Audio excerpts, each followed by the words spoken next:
জয় শ্রীহরি। সঙ্গে থাকুন। জ্যৈষ্ঠ মাসের মঙ্গলবার আপনারা করুন এই বিশেষ কাজ।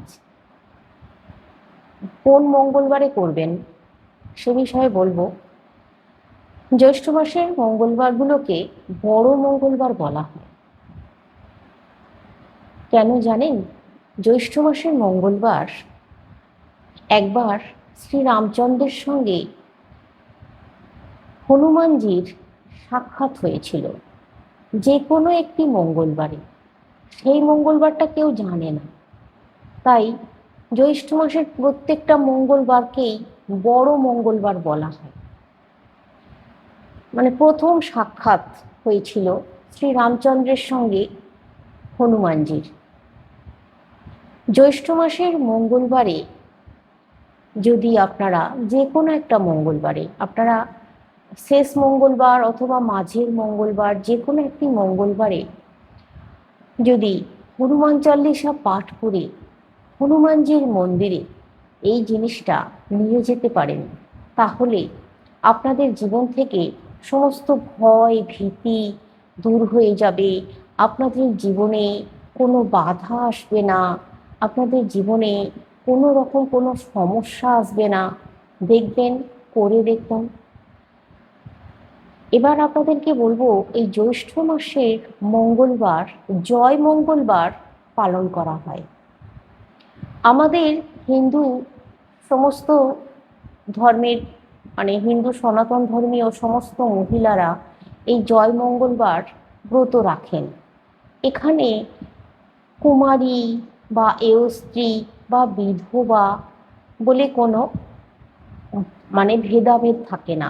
যে কেউ, যে কোনো মহিলা এই ব্রত রাখতে পারেন। তবে প্রতিটা মঙ্গলবারই রাখতে পারেন। আবার যদি মনে হয় যে পারবো না, মহিলাদের আবার নানান রকম অসুবিধে আছে, পিরিয়ড আছে, তো সেইগুলো বাদ দিয়ে তো করতে হবে। তাই আপনারা জ্যৈষ্ঠ মাসের প্রথম শেষ মঙ্গলবার করতে পারেন। এমনকি আপনারা মঙ্গলবার যে কোনো একটা দিন করতে পারেন। এই জ্যৈষ্ঠ মাসের যে মঙ্গলবার পালন করা হয়, এই জ্যৈষ্ঠ মাসের মঙ্গলবারে কিছু জিনিস আছে যেগুলো নিতে হয়, আর মা মঙ্গলচণ্ডীর উদ্দেশ্যে পুজো করাতে হয়। তো আপনারা হয়তো বলবেন যে আমরা মা মঙ্গলচণ্ডীর পুজো কিভাবে কোথায় করব। দেখুন, বাড়িতে ঘর স্থাপন করে আপনারা করতে পারেন। আর যদি বাড়ির কাছাকাছি কালী মন্দির আছে, তারা মায়ের মন্দির আছে, দুর্গা মন্দির আছে, সেখানে পুজো করাতে পারেন। দেবী দুর্গা, মা কালী, মা তারা, এই যে আদি শক্তি মহামায়া, এই শক্তিরই একটি রূপ হচ্ছে মা মঙ্গলচণ্ডী। মা মঙ্গলচণ্ডীর কৃপায় সংসার গৃহ খুব মঙ্গলময় হয়ে ওঠে। তাই এই ব্রত পালন করলে মহিলারা সুখে শান্তিতে সারা জীবন থাকতে পারে। তাদের কোনো রকম বাধা আসে না সংসার করতে, বা যে কোনো মহিলারা খুব সুস্থভাবে জীবনযাপন করতে পারেন। তবে একটি কথা আছে এখানে, গদ গেলা। এই জ্যৈষ্ঠ মাসের জয় মঙ্গলবারে গদ গিলতে হয়। আমার অনেক মায়েরাই বলেছেন যে গদ গিলতে কিভাবে হয়, আমরা তো পারবো না। দেখুন, এটি একটি প্রথা আমাদের চিরাচরিত হয়ে আসছে, সেইভাবেই আমরা করি। তবে আজকাল সত্যি কথা বলতে গেলে কি, নানান রকম সমস্যায় আমরা জর্জরিত। আমরা শারীরিক দিক দিয়েও আগের মানুষের মতো অতটা শক্তিশালী নই, অতটা দীর্ঘায়ু হয়তো হব না সকলে। তাই আমাদেরকে ব্রত তো করতে হবে। এখানে বলি আপনাদেরকে, এই জয় মঙ্গলবারে নিতে হয় যে জিনিসগুলো, ব্রত কথায় যেগুলো আছে, যেগুলো বিধান দেওয়া আছে, সেগুলো আপনাদেরকে বলি। দেখুন, নিতে হয় কাঁঠাল পাতা। কাঁঠাল পাতা নিতে হবে, যব নিতে হবে 17টি, ধান নিতে হবে 17টি, 17টি তুলসী পাতা নিতে হয়। আর এই যব, ধান, তুলসী পাতা একসঙ্গে ওই কাঁঠাল পাতার উপরে রেখে পানের খিলির মতো একটি খিলি বানাতে হয়। আর ওই পানের খিলিটি ওই মন্দিরে গিয়ে আপনারা মায়ের কাছে নিবেদন করবেন।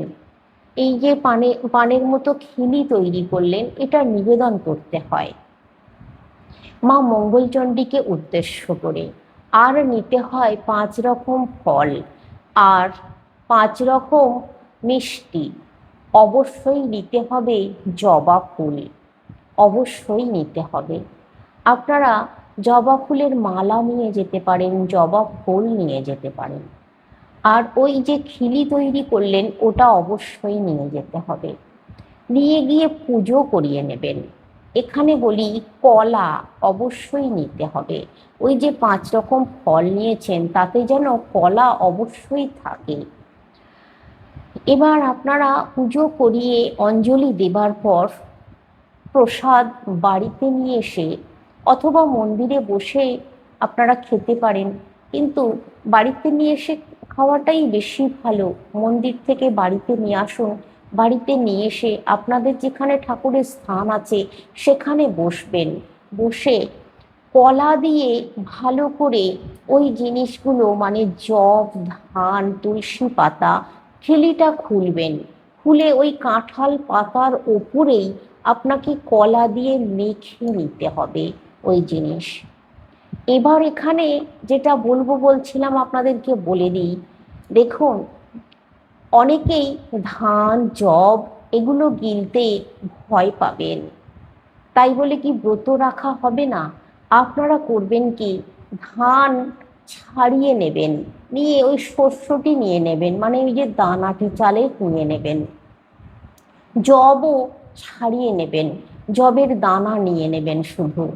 এবার তুলসী পাতা, যব, ধান, কলা খুব ভালো করে মাখবেন।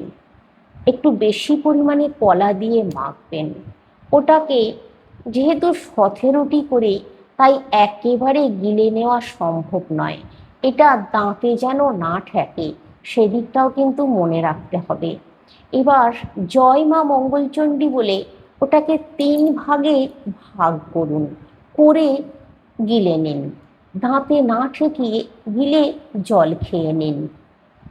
জয় মা মঙ্গলচণ্ডী কিন্তু মুখে বলবেন 3 বার যখন ওই গদ গিলবেন। এটাকেই গদ গেলা বলা হয়। আর এটা এই জ্যৈষ্ঠ মাসের মঙ্গলবারই করতে হয়। আপনারা অনেকেই আমাকে বলেছেন যে এই জয় মঙ্গলবারে কি চালের জিনিস খাওয়া যাবে না? যেহেতু প্রচণ্ড গরম, জ্যৈষ্ঠ মাস অত্যন্ত গরমের মাস। দেখুন, সেই জন্যই কিন্তু আমাদের এইভাবে নিয়ম বেঁধে দেওয়া আছে। আপনারা চাল এই যে গদ গিলছেন তখন তো চালটাও তার সঙ্গে থাকছে, তাহলে আপনারা চিঁড়ে বা মুড়কি বা খই খেতে পারবেন না কেন? তবে সিদ্ধ করা ভাত খাবেন না। আপনারা খই, চিঁড়ে, মুড়কি, কলা, দই খেতে পারেন, কোনো অসুবিধা নেই। মুড়িটা খাবেন না।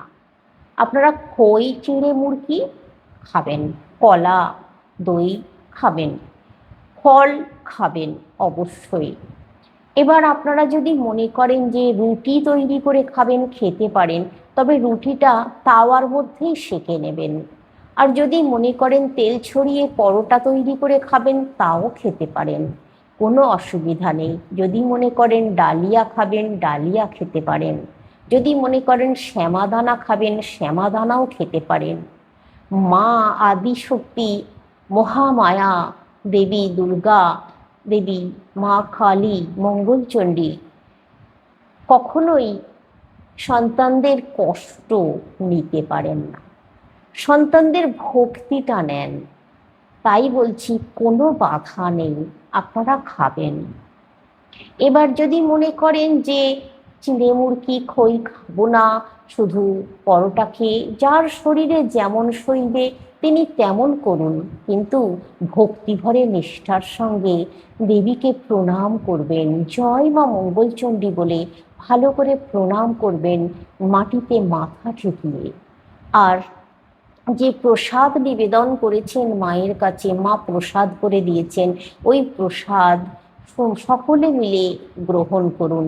কিন্তু যার নামে, যার নামে উৎসর্গ করা হয়েছে এই যে যেটা আপনারা ঘিটে খাচ্ছেন, ওই যে খিলিটা, ওটা কিন্তু তিনি শুধু খাবেন, তার নামেই এটাকে সংকল্প করিয়ে নিতে হবে ঠাকুরের কাছে, আর তিনিই খাবেন, বাড়ির অন্য কেউ খাবেন না।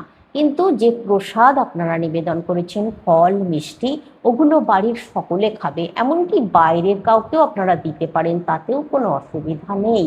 তো এইভাবে জয় মঙ্গলবার ব্রত পালন করুন। মঙ্গলবার, শেষ মঙ্গলবার করুন বা যে কোনো একটি মঙ্গলবার করুন। আর এই এই দিন আপনারা ব্রত কথা অবশ্যই শ্রবণ করবেন অথবা পাঠ করবেন, যদি সম্ভব হয় নিজেরা পাঠ করবেন। মা মঙ্গলচণ্ডীর কৃপায় গৃহে কখনো অর্থের অভাব হবে না, দেখবেন এই কাজটা করুন। এবার আপনাদেরকে বলি, যারা মা মঙ্গলচণ্ডীর ব্রত একেবারেই রাখতে পারবেন না, একেবারেই করা সম্ভব নয়, তারা অন্তত জ্যৈষ্ঠ মাসের যে কোনো একটি মঙ্গলবার বজরঙ্গবলীর চল্লিশা পাঠ করুন। দেখুন, ছেলে মেয়ে বলে কোনো কথা নেই, সবাই বজরঙ্গবলীর হনুমান চল্লিশা পাঠ করতে পারেন, কিন্তু মহিলারা বজরঙ্গবলীর মন্দিরে গিয়ে বজরঙ্গবলীর মূর্তি ছোঁবেন না, এমনকি ছেলেদেরও ছুঁতে নেই। ওখানে যিনি ঠাকুর মশাই পুজো করেন তেনারই একমাত্র অধিকার আছে বজরঙ্গবলীর মূর্তি ছোঁয়ার, স্পর্শ করার। যদিও বা ছেলেরা ছুঁতে পারে, শ্রীচরণে হাত দিতে পারে, কিন্তু মহিলাদের এ কাজ করা উচিত হবে না। আর বাড়িতে যদি পিকচার থাকে বা বাড়িতে যদি মূর্তি থাকে, পুজো অবশ্যই করুন মহিলারা, কিন্তু স্পর্শ না করে একটু দূর থেকে ফুল নিবেদন করুন। আর হনুমান চল্লিশা পাঠ করতে তো কোনো বাধা নেই, হনুমান চল্লিশা অবশ্যই পাঠ করুন একটি মঙ্গলবার জ্যৈষ্ঠ মাসের, অবশ্যই। এখানে আমি আপনাদেরকে বলি, যারা জয় মঙ্গলবার করতে পারছেন না, তারা অন্ততপক্ষে এই যে কোনো একটি মঙ্গলবার হনুমানজির মন্দিরে যেতে পারেন, অথবা আপনাদের গৃহে যদি হনুমানজির পিকচার থাকে সেখানে বসে করতে পারেন, বা একটি পিকচার কিনে নিয়ে এসেও করতে পারেন। খুব ভালো, জানবেন এত ভালো যে জীবনে কোনোদিনও আপনাদেরকে ঠকতে হবে না, আপনাদেরকে কোনো ভুল পদক্ষেপে আপনারা ভুল করে ফেলবেন না, যে একটা ভুল পদক্ষেপ নিয়ে ফেলবেন, দেখবেন সঠিক পদক্ষেপ নিতে পারছেন, জীবন থেকে ভয় ভীতি সমস্ত দূরে চলে যাবে, এমনকি আপনাদের জীবনে শান্তি আসবে, পরম শান্তি, গৃহে শান্তি বিরাজ করবে। দেখবেন কি করবেন, আপনারা নিয়ে আসবেন ছোলা, ছোলা আগের দিন ভিজিয়ে রাখবেন, আর নিয়ে আসবেন আখের গুড়, আর নিয়ে আসবেন লাড্ডু, লাড্ডু নিয়ে আসতেই হবে, লাড্ডু নিয়ে আসবেন, ছোলা, গুড়, এগুলো নিয়ে আসবেন। আগের দিন ছোলা ভিজিয়ে রেখে ওই ছোলা, গুড় আর লাড্ডু আর ফল নিতে পারেন, যে কোনো একটি কি দুটি আপনারা নিতে পারেন, নিয়ে আপনারা হনুমানজির পিকচারের সামনে বা মন্দিরে যেখানে যাবেন সেখানে ওই প্রসাদ রাখুন। প্রসাদ একটি রেকাবের উপরে রাখুন, একটি রেকাবের উপরে যদি আবার একটি অশ্বত্থ পাতা জোগাড় করতে পারেন, সেই অশ্বত্থ পাতার উপরে প্রসাদ নিবেদন করতে পারেন, ভগবান খুব খুশি হবেন। দেখবেন যদি সম্ভব হয় অশ্বত্থ পাতার মালা একটি নিয়ে যেতে পারেন মন্দিরে, বা আপনার গৃহে যদি হনুমানজি আছেন সেখানেও আপনারা আপনাদের বাড়ির কোনো ছেলেদের দিয়ে ওই মালা হনুমানজিকে পরিয়ে দিতে পারেন। আর মন্দিরে যদি যান, ব্রাহ্মণ ঠাকুরকে বলবেন হনুমানজিকে ওই অশ্বত্থ পাতার মালা পরিয়ে দিতে।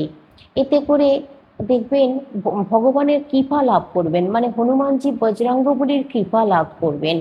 আর করবেন কি, একটি ঘিয়ের প্রদীপ অথবা বজরঙ্গবলী ধূপ পাওয়া যায়, মোমবাতিও তো পাওয়া যায়, একটি লাল রঙের মোমবাতি নেবেন। যদি প্রদীপ প্রজ্বলিত করতে পারছেন না, তাহলে একটি লাল রঙের মোমবাতি নেবেন। লাল রং বজরঙ্গবলীর খুব পছন্দের, তো আপনারা একটি লাল রঙের মোমবাতি নেবেন। আর ওই ধূপ নিতে পারেন, নিয়ে ওখানে মন্দিরে প্রজ্বলিত করে দিয়ে আসুন। আর বাড়িতে যদি করছেন, বাড়িতে প্রজ্বলিত করুন। এরপর আপনারা বাবু হয়ে একটা আসনের উপরে বসে বজরঙ্গবলী পাঠ করবেন। বজরঙ্গবলী মন্ত্র, বজরঙ্গবলী হনুমান চাল্লিশা পাঠ করুন। আপনারা সংকটমোচনও পাঠ করতে পারেন।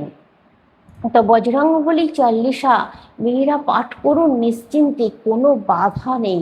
আমি আপনাদেরকে একটুখানি পাঠ করে শুনিয়ে দিচ্ছি। শ্রীগুরু চরণপদ্ম সরি মনে মনে, কোটি কোটি প্রণমিল তাহার চরণ। শ্রীগুরু চরণপদ্ম করিয়া শরণ, চতুর্বর্গ ফল যাহে লোভী অনুক্ষণ। বুদ্ধিহীন জনে ওহে পবন কুমার, ঘুচাও মনের যত ক্লেশ বিকার। জয় হনুমান জ্ঞান গুণের সাগর, জয় হে কপিশ প্রভু কৃপার সাগর। শ্রীরামের দূত অতলিত বলধাম, অঞ্জনার পুত্র পবন সুত নাম। মহাবীর বজরঙ্গী তুমি হনুমান, কুমতি নাশিয়া করো সুমতি প্রদান। কাঞ্চন বরণ তব তুমি হে সুবেশ, কর্ণেতে কুণ্ডল শোভে কুঞ্চিত কেশ। হাতে বজ্র তব আর ধ্বজা বিরাজে, সুন্দর গদাটি কাঁধে তোমার যে সাজে। অপরূপ বাহু তব পবন নন্দন, মহাতেজ উপতাপ জগত বন্দন। বিদ্যাবান গুণবান তুমি হে চতুর, শ্রীরামচন্দ্রের কার্যে তুমি হে আতুর। সর্বদা রামের আজ্ঞা করিতে পালন, হৃদে রাখো সদা রাম সীতা ও লক্ষ্মণ। সূক্ষ্ম রূপ ধরি তুমি লঙ্কা প্রবেশিলে, ধরিয়া বিকট রূপ লঙ্কা দগ্ধ করিলে। ভীম রূপ ধরি তুমি অসুর সংহার, শ্রীরামচন্দ্রের তুমি সর্বকার্য করো। সঞ্জীবন আনি তুমি বাঁচালে লক্ষণ, রঘুবীর হন তাতে আনন্দিত মন। রঘুনাথ দিল তোমায় আলিঙ্গন দান, কহিলেন তুমি ভাই ভরত সমান। সহস্র বদন তব গাবে যশ খ্যাতি, এ বলি আলিঙ্গন করেন শ্রীপতি। সনকাদি ব্রহ্মাদি যতেক দেবগণ, নারদ সারদাদি দেব ঋষিগণ। যম কুবের আদি দিকপাল গণে, কবি ও কবিদ যত আছে তে ভুবনে।